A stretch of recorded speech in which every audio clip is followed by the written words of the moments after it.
മാത്യു, നിങ്ങൾ എന്താണ് അവതരിപ്പിക്കുന്നത്? ഈ വനനിയമ ഭേദഗതിയൊക്കെ പിൻവലിച്ചു. ഇവിടെ പറയേണ്ട കാര്യം എന്താ? വനനിയമ ഭേദഗതി അവതരിപ്പിച്ച അത് ഇല്ലാത്തതല്ലേ? പിൻവലിച്ച കാര്യം ഇവിടെ പറയേണ്ട കാര്യം എന്താ? പിൻവലിച്ച കാര്യം ഇവിടെ അവതരിപ്പിക്കേണ്ട കാര്യമില്ല. ഇവിടെ എന്താണ് അടിയന്തര പ്രമേയം? നിങ്ങളുടെ എല്ലാ പ്രകടനം നടത്തേണ്ട വേദിയല്ല ഇത്. ഇവിടെ അവതരിപ്പിക്കേണ്ട കാര്യം അവതരിപ്പിക്കാൻ, എഴുതുന്ന വിഷയം എന്താ? നിങ്ങൾക്ക് ഡിമാൻഡ് ചെയ്ത കാര്യം പറയാം. വനം നിയമ ഭേദഗതി പിൻവലിച്ചതാണ്, അതിവിടെ പറയേണ്ട കാര്യമില്ല. നിങ്ങൾ എഴുതുന്ന എന്താ? നിങ്ങൾ എഴുതുന്ന കാര്യം ഇവിടെ ഉണ്ട്. വനം വന്യജീവി ആക്രമണം എഴുതുന്നത് പിന്നെ നിങ്ങൾ എന്തും വിളിച്ചു പറയാനാണോ? Yes, come. നോ. അടിയന്തര പ്രമേയത്തിനകത്ത് അതിൽ നിന്ന് സംസാരിക്കണം. എങ്കിൽ രാഷ്ട്രീയ പ്രസംഗം നടത്തിക്കോട്ടെ. ഇവിടെ ഉണ്ടല്ലോ, ഇവിടെ ഡിമാൻഡ് ഉണ്ടല്ലോ.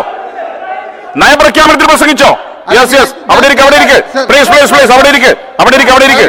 പ്ലീസ്, അവിടെ ഇരിക്കണം. യെസ്, അങ്ങ് കണ്ടിന്യൂ. യെസ്, അങ്ങ് കണ്ടിന്യൂ. സർ,